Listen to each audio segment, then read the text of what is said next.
salaamaaleykum yéen ñi nga xam ne yéen taamu Time4 Africa TV ba di ci seetaane xabaar yi comme ni leen koy defalee chaque semaine def tour actualité maanaam li nga xam ne moo gën a fës ci semaine bi bokk na ci tension yi nga xam ne dafay gën di monter ci langue politique yi manifestation bi nga xam ne opposition bi fan yi yëpp ñu ngi ko doon waaj ni ki démb nag buntu kër Ousmane Sonko police yi dañ ko fees dell baare ko ba nga xam ne mënul génn ay ndawam daal di ñaawlu loole laata sax loolu di am ñi nga xam ne ñooy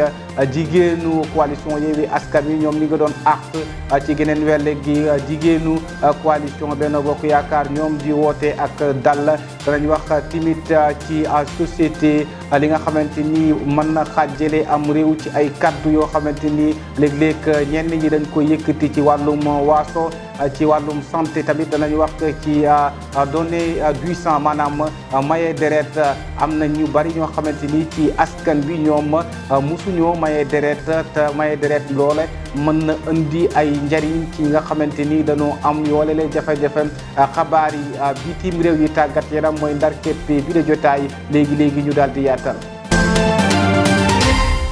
ñu nuy waat leen beneen yoon ci actualité de la semaine ci télé bu mag bi Time4 Africa TV comme ñu ko waxee rek ci semaine bii nii yëpp daanaka nit ñi dañ doon waajal li nga xamante ni moom mooy manifestation ci diwaanu Ndakaaru lu mel nag préfet bi moom da ko daal di bañoon waaye ñi nga xamante ni nag ñoom ñooy waa coalition Yewwi Askan Wi ñoom dañoo waxoon ne ñoom duñu dellu ginnaaw benn yoon ci li nga xam ne loolu la nam def bu ñu sukkandikoo sax ci Ousmane Sonko loolee nga xam ne préfet bi da ko sax daal di waxoon def ko loole amul fenn fu mu tegu ñu déglu Ousmane Sonko. kon arrêté gouverneur bi c'est un arrêté illégal mënul servir de base à une interdiction préfet bi li mu def tey mënul légal parce que préfet bi ñaar la wax. bu njëkk bi mooy menace de trouble à l'ordre public te saa waxuñu nag menace de trouble à l'ordre public bi lan la de xam naa MFDC mooy ñëw ak toutes ses bases à la place de l'obélisque peut-être que sax Macky moo leen di jox kaat ñu ñëw lan mooy menace à l'ordre public ñun di semaine bële def nañ fi manifestation dara yënguwul manifestation bu mucc ayib ñu pare ramasse mbuus yeeg yëpp defaraat place ba mu rafet nit ñi ñibbi bu ñu waxee loolu ba pare nag dañuy wax sénégalais yëpp que suñu manifestation gannaaw ëllëg maintenir nañ ko duñ ci changer lu toll ni tarfata ay kon lan mooy possibilité ñun xeexuñu pour poste mais principe la ñuy xeexal mooy lii suñ ko nangulee Macky nañu xam ni c'est fini ci Sénégal nit ñu bëri dañuy woo naan ñu way moom bu leen ko topp ci loolu xam ngeen décaler leen mbir mi et cetera looloo tax 10 ans yi passé Macky Sall di def lu ko neex est-ce que mun nañu continuer accepter que Macky mooy tànn kan mooy dem élection législative yi ñuy dem benn ténor opposition du ci bokk noo mu nee ne damay dem élection législative nga ne Ousmane Sonko du bokk Khalifa Sall du bokk Karim Wade du bokk Déthié Fall du bokk Aïda Mbodj du bokk Habib Sy du bokk et cetera loolu ban façon élection législative la est-ce que loolu sénégalais yi war nañ ko mën a nangu kenn ku nekk fi nga toog sa biir salon nañu posé wu question yooyu principe yooyu la ñuy xeexee muy ñaar mooy li mu def pour annuler suñu candidature te tegu ko ci yoon ñaareel bi mooy mu tegaat ci nag ne les libertés dama koy confisquer ma fàttali ni Macky 2011 dafa ne l'affrontement est inévitable ça va se jouer dans la rue j'invite le peuple sénégalais à sortir. Il n'y avait pas d'autorisation. Chaque jour, nous avons une place au Obélisque. Il n'y a pas d'autorisation. Le meilleur Macky Sall, moi, ça se jouera dans la rue. Et moi, j'appelle tous les Sénégalais à sortir dans la rue. gannaaw bu ñu teree boobu manifestation ci suba gi ki nga xam ne mooy Ousmane Sonko ci bisub manifestation bi moom dafa jugee këram ngir bëgg a génn waaye lu nu mel te woon ko ticc ndaxte policiers yi dañ ko kar fu ne baare ko fu nekk mënta jàll lu nu mel nag Ousmane Sonko moom da ko ñaawlu ba fa ñaawlu yem ñu déglu Ousmane Sonko. ndax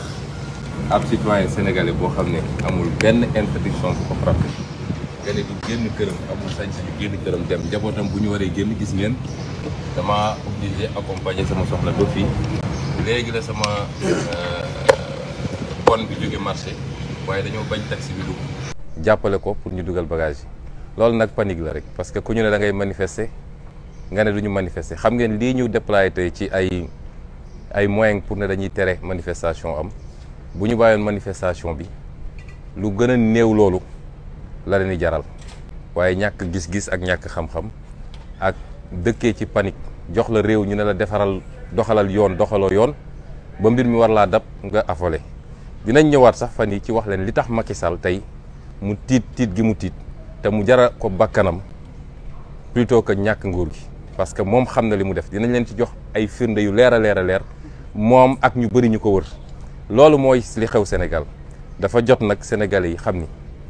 bu dee jàpp nañ ni caaxaan ak voté ak dem urne moo fi jëlee Macky Sall dañuy nax suñu bopp il faut ñu won Macky Sall ni moomul réew mi donn ko ci ay waajuram niñ ko joxe woon noonu lañ ko bëggee mu delloo ko nit ñi ñu ngi leen di gërëm di leen sant merci. gannaaw buñ ko teree ne moom mii di Ousmane Sonko du mën a génn du manifester ñi nga xam ne tamit ñoo nekk ci diwaanu Dakar ñu tere leen loole ndaw yi sax ñoom dañoo wutali woon cité kër góor gi ngir dem jàmmaarloo ak policiers yi ba tax na ñii nga xam ne ñoom ngeen di dégg nii ci micro trottoir bii nii ñoom dañoo ñaawlu ba fa ñaawlu yem li nga xam ne moom lañ leen tere kenn ku ne di waxee dënd ñu déglu leen. déggoo li ma la wax ko baax ñenn ñaa ngi Colobane ñenn ñaa ngi ci HLM nit ñi ñu ngi ñëw nañ te ñoom dañuy xaar ba xam président dina julli ji wala du julli ji ñun loolu la ñuy xaar waaw déggoo li ma la président dina julli ji par rapport parce que moom moo ñu jiite waaw moom la ñuy xaar incha allah voilà bu la neexee imam Ousmane Sonko Khalifa Ousmane Sonko c'est notre général mooy suñu lépp espoir la si ñun Ousmane Sonko toppewuñu ko alal toppewuñu ko dara mais c'est un espoir pour nous moo tax duñu nangu kenn te ndaw boo jëlee si moom espoir am jël nga léppam kon président Ousmane Sonko on fera le maximum pour le protéger jaral nañ teg suñu bakkan ñun Sénégalais ñun on a ñun Sénégal lamdaay bi laay wax ne ñun Sénégal lamdaay ñun dañu am problème fu mu toll nii ndax dund bi lépp lañ yokku lépp lañ yokku da ngay kay sax bëgg a ndékki fonde 100 francs booy ndékki sax pose problème nga am loolu naqari nga war a génn ko sa xol pacifiquement yaa may dégg on te permet pas nga def loolu ñun tey gii nii Sénégal dafa toll foo xamante ne dafa métti Macky Sall moo war a comprendre ñun dañoo ñëw di wane suñu naqar suñu pacifiquement waaw loolu mooy suñu luñ fi indi loolu lañ fi indi pacifiquement lañ fi ñëwee ñëwuñu fi pour jéem a déborder dara Macky Sall moo war a xam ne dëkk bi manifestation amul lu bu ko autorisé xam ne lii du posé benn problème dañu naqar suñu xol ñibbi suñu kër donc lii bu amee lu fi xaw moom moo ko provoqué moom le président Macky Sall moom moo ñëw interdire manifestation bi mënuñu ko tal nguuru Macky Sall mënuñu ko tal cette génération là est une génération émancipée est une génération décomplexée nous ne sommes pas dans les années de 1963 la génération qui avait sacrifié Mamadou Dia on a vu ça on a appris ça Sonko kenn du ko sacrifié dama ne Sonko bi kenn du ko sacrifié ñaw xam nga mu baax je suis le vice-coordinateur national des jeunes de Pastef ça moo ko dama ne Ousmane Sonko 14 heures dafay gën dem julli ji pour paree day manifester par la force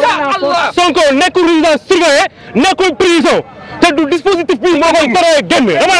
dama ne Macky Sall est un terreur ragal na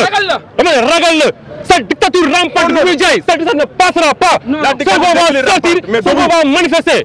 constitution nday charte réew mi moo ñu ko mañ du mbindeef fu ñu koy tere et on va l'exercer Macky Sall est un terreur et on verra sur le terrain inchallah Sonko va sortir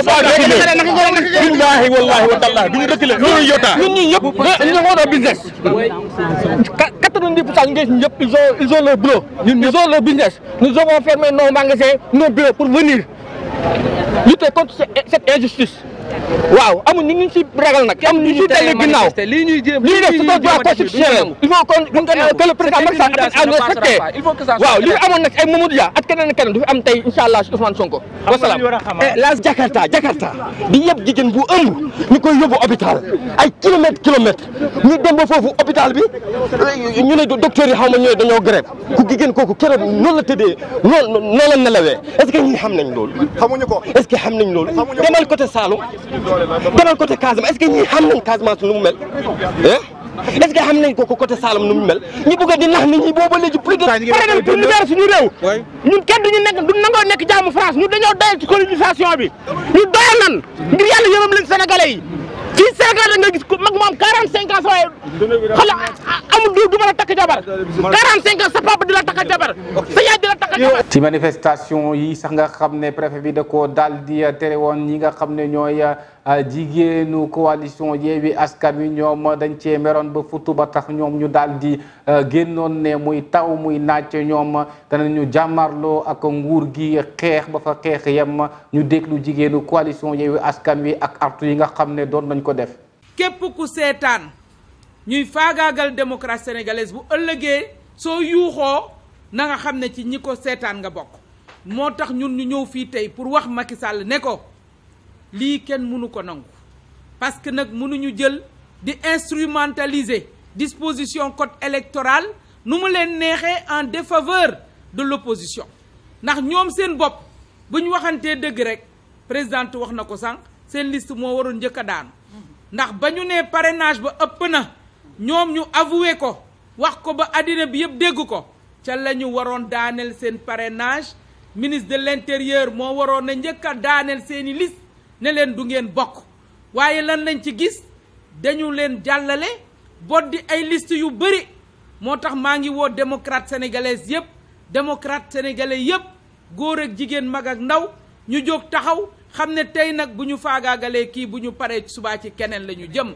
moo tax ñun suñu taxawaay fii tey ñuy woote jàmm. gannaaw jigéenu coalition Yewwi Askan Wi jigéen yi nga xam ne ñoo nekk ci coalition Benno Bokk Yaakaar ñoom tamit kenn demul ñu des bu dee ñee ñi ngi woote ngir wàcc xeex ñoom ñi ngi woote ngir jàmm am ci réew mi ñi ngi woote ngir ak dal mën a am ñu déglu ministre mi nga xamante ni moom lañ dénk jigéen ñi ministre Ndeye Saly Diop Dieng ak woote jàmm gi nga xam ne moom la def. defe naa bi ñu commencé ba léegi ci processus électoral dem élection législative lu ne xew na fi waaye saa yu xewee rek dañu toogaat waxtaan ak sénégalais yi wax leen dëgg parce que sénégalais ñoo ñu ñor dafa ne dëgg moom robbul boolul ay nopp te sénégalais yi nag ku ci nekk boo dégloo ay wax di nga xam fan la dëgg féete c'est le Sénégal qui est en jeu dootul ay nit. ñun nag ñu nekk ay yaay nekk ay jigéen nekk ay responsable di woote jàmm suñu réew di woote stabilité suñu réew di woote àndandoo woote solidarité ñu xam ne jigéen di woote ci liggéey li nga xam ne suñu président de la république loolu def ci réewum Sénégal ma jaaxle nag dans la première fois dans l'histoire du monde entier ay jigéen toog wër table di woote ay ci réew c'est la première fois ma gis ko jàmm jigéen lañ ko xam damay dem xëy damay gént su ma gisee ay leader yu ne ay femmes leader lañu toog di woo seen bopp ak seen njaboot ci xeex wàccee ci réew pour rayante c'est la première fois dans l'histoire du monde.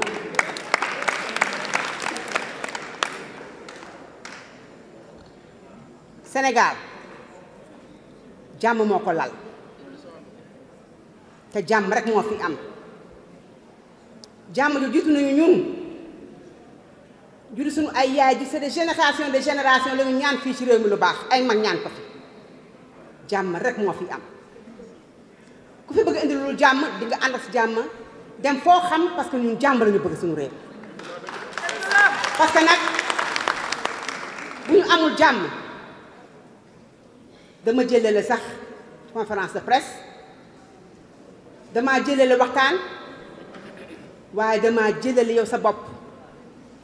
parti bi nga xam ne nag mooy parti socialiste ku ne xam ne ay at a ngi nii dafa ànd ak coalition Benno Bokk Yaakaar ñi nga xam ne nag ñooy ndawi jeunesse bu parti socialiste ñoom dañoo takkatoo ngir gën a féddali seen ànd ak seen kóllëre ak coalition bii di Benno Bokk Yaakaar ñoom nag ci jamono di ñi ngi gën a préparer élection législative yi ñoom ñu jàpp ne dañ cee war a am ndam ñoom sax lu nu gis mooy que ne élection yi nga xamante ni moo war a am ci 31 juillet coalition Benno Bokk Yaakaar mooy liste bi gën nga xam ne moom lañ war a woteel kii wax loole mooy Bounama Sarr moom moo nekk secrétaire national jeune parti socialiste ñu déglu ko. Nous avions convoqué aujourd'hui une assemblée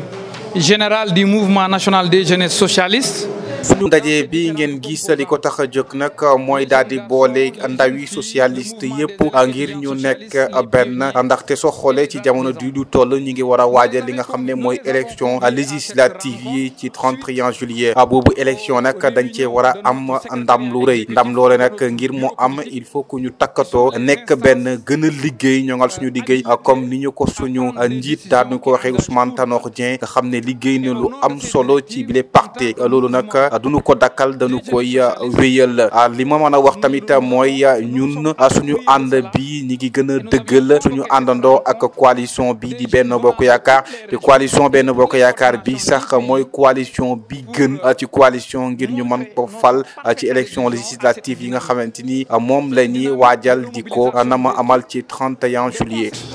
Composante pour leur expliquer que le meilleur choix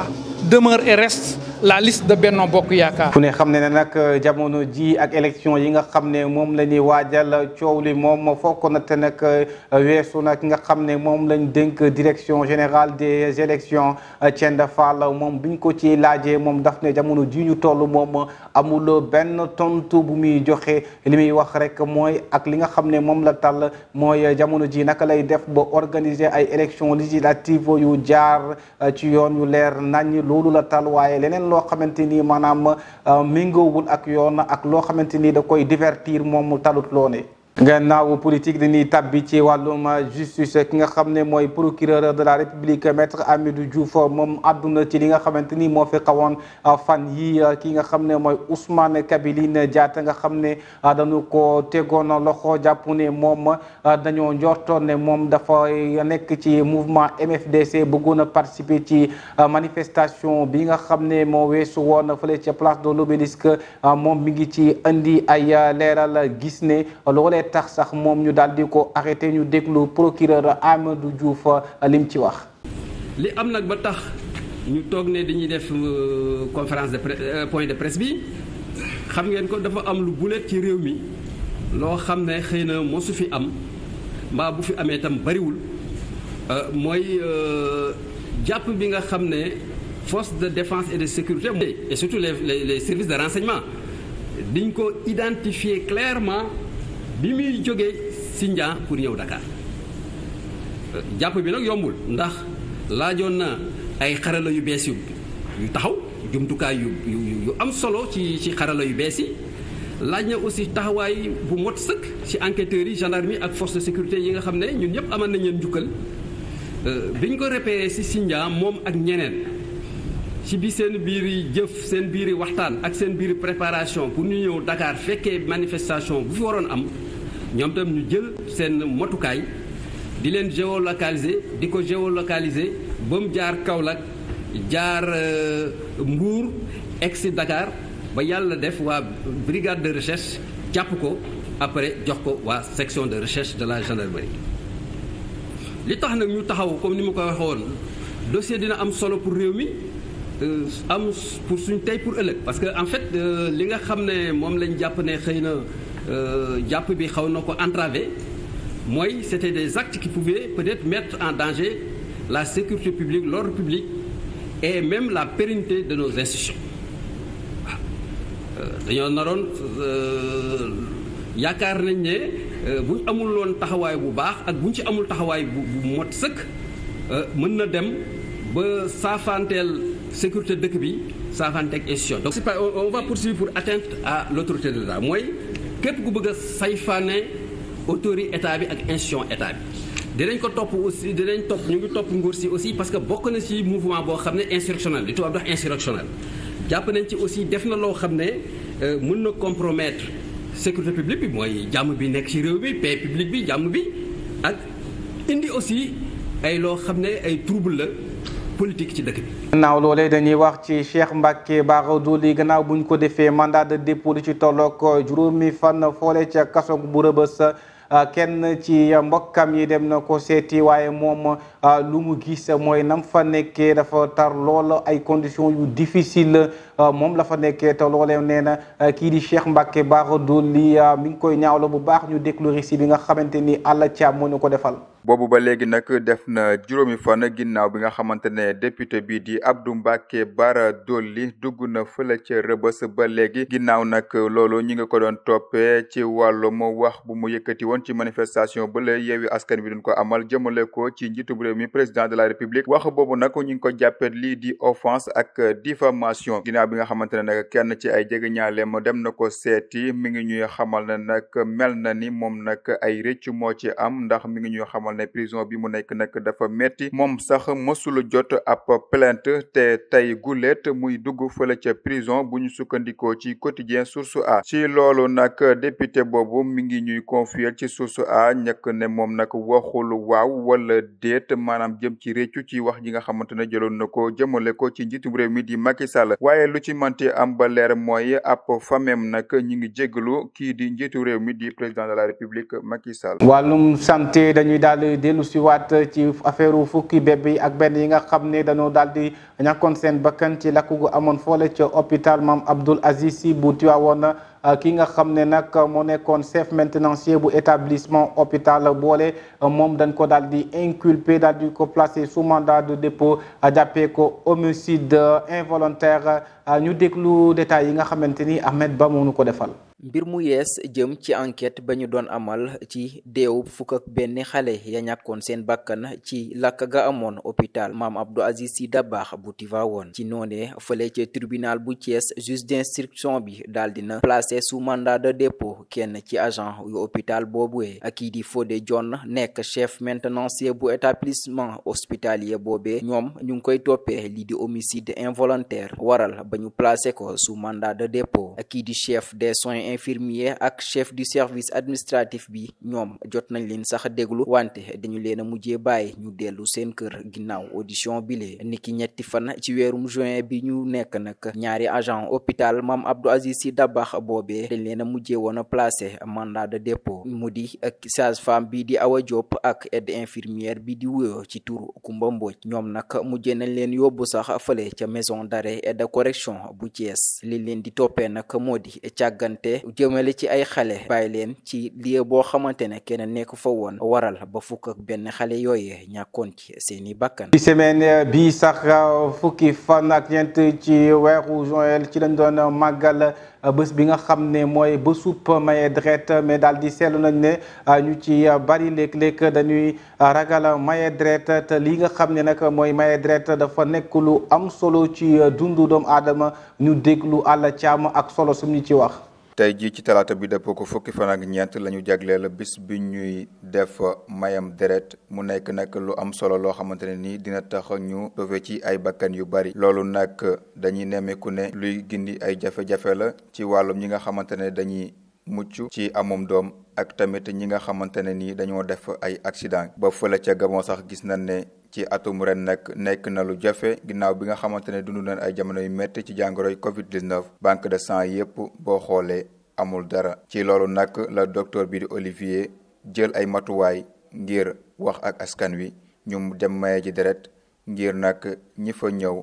mën a am lii di deret ba mën a mucc ba tey ci Sénégal nag loolu lañ fiy dund ndax ñu bëri ñu ngi ñuy xamal ne bu ñu yóbbee malade bi ci hôpital bi dañuy fekk banque de sang yi vide ba tax na ñoom sax ñooy dem di wëri fu ñu amee deret ñu demaat ci Gabon am na ku ñuy confirmer li ñu wax mu ñuy xamal ne nag moom démb dafay jël ñaari poste de sang te tey ji daf ko war a rembourser ba tax mu indi ñeenti nit mu nekk lu compliqué di jur ay jëye yu bari ci àdduna bi. ba tey ci solo su moyum deret maanaam sauver ay bakkan loole ci la ñuy desandi ñi nga xam ne nag ñooy askan wi ñu ci bari gis nañ ne maye deret moom lu am solo la ndaxte saa su ne da nga gis ñoo xam ne danañ ko yelloo ñu déglu micro trottoir bi nga xamante ni Ivo Aka moo ñu ko defal ak Malick Ndiaye Sow. bokk ci dundu doomu aadama maye deret parce que man fa laa jógee léegi man dafa bokk sama dund daal man damay dafa yàgg ma dem fa pour nekk rek sawar naa pour dem may deret ndax bon dafa am solo boo xam da nga xamee sa wér gi yaram te même temps jaamu yàlla da cee bokk te jaamu yàlla la nit ki soxla deret nga may ko deret dimbale ko xeet ne nga loo xamante ne nii yàlla rek moo lay fay tax na fa laa jógee di wax yam feex na nel yam nit ñaa koy dem mais nag jigéen ñu ëpp ñu fay dem góor ñi moom fa bëri góor ñi ku mën a dem nga maye deret nga dem maye deret joxe deret lu am solo la parce que deret moom dafa nekk loo xamante ne nii malheureusement science eggul foo xam ne mën nañ ko defara suñu bopp yàlla rek moo ko mën a def ci nit kon li nga xam ne yàlla moo ko def ci nit muy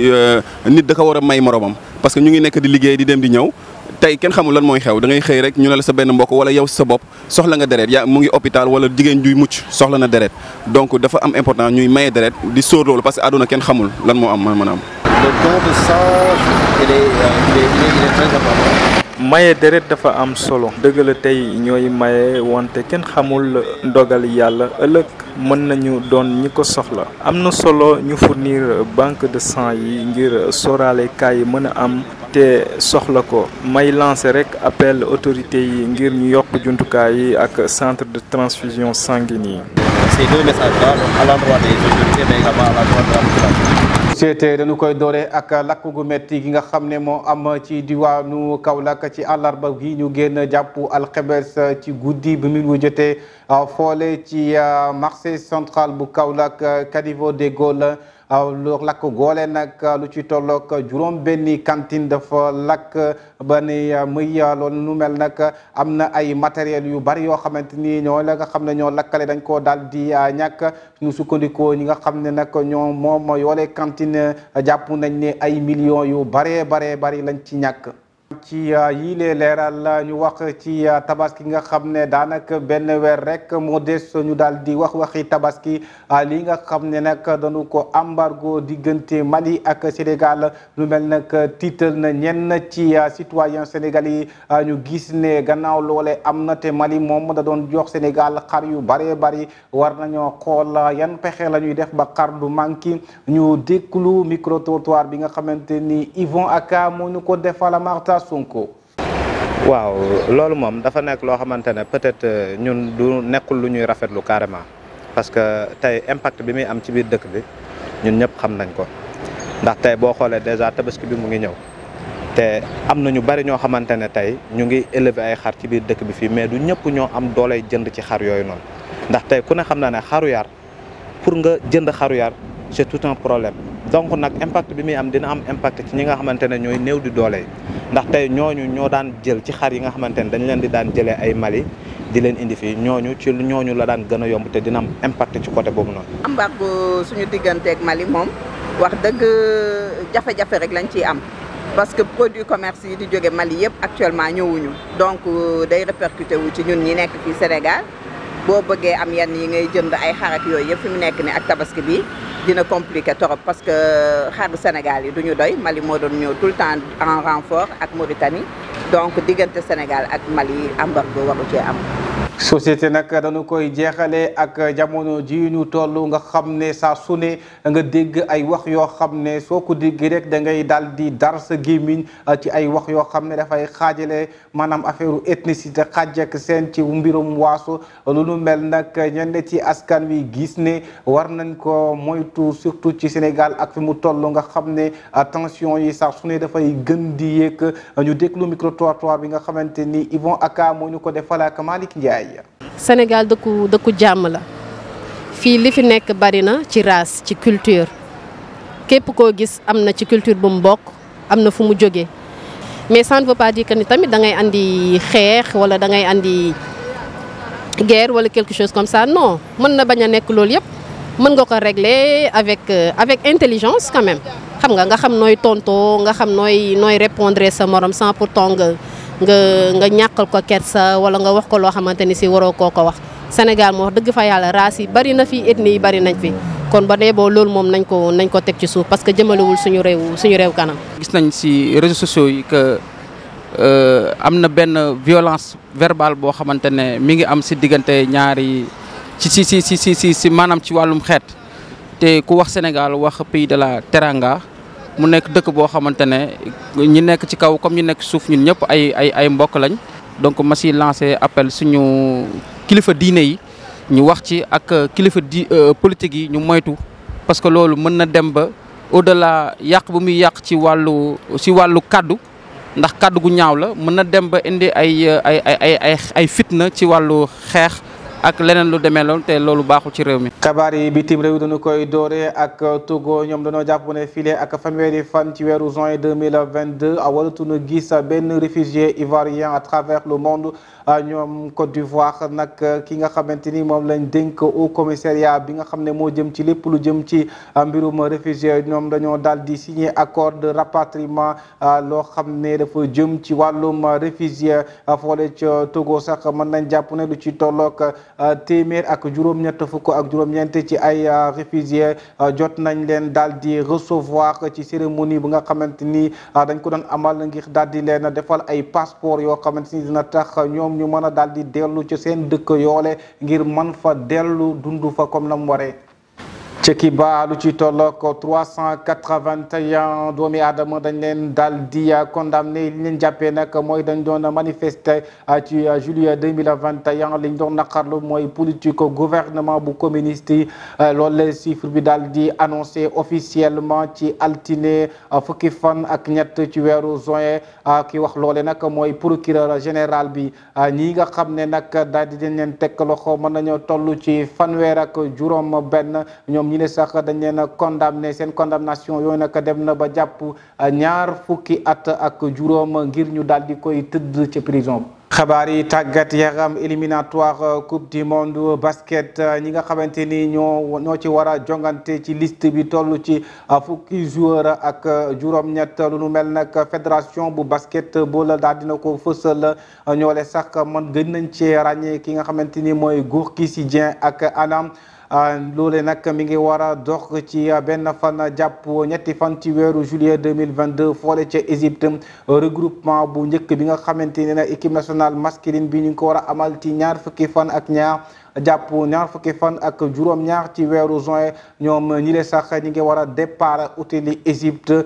ci ñaar fukki fan ak juróom-ñett ci weeru juin bu ñu sukkandikoo ci ñi nga xam ne ñoo jiite fédération nationale bu basketball bi. Coupe du Sénégal date bi nga xam ne moom la ñëpp di xaar mu nekk final bi nga xamante ni mi ngi war a am ci ñaar fukki fan ak ñeent ci weeru juin affiche boole nag mooy juróom benn fukkilu affiche ak benn ci édition Coupe du Sénégal bi nga xamante ni moo war a opposé Casa Sport ak Étoile Lusitana ñaari club yii nag ñu ngi nekk ci Ligue 1 National 1 ci jamono ji ñu toll nag jongante bi nag xamagun fan lañ koy joué waaye am na ñenn ñu jàpp ne mën na nekk ci stade bu Lat Dior bu Thiès. fi mu ne nag lu officiel ki nga xam ne mooy international sénégalais bi Omar Daf moom moo nekk entraîneur bu bees bu Dijon FC foole ca France loole la club daal di fësal ci ajuma ji ñu génn li le sax mooy daal di yëkkati bii la jotaay di leen jox dikk daje ba ëllëg ci beneen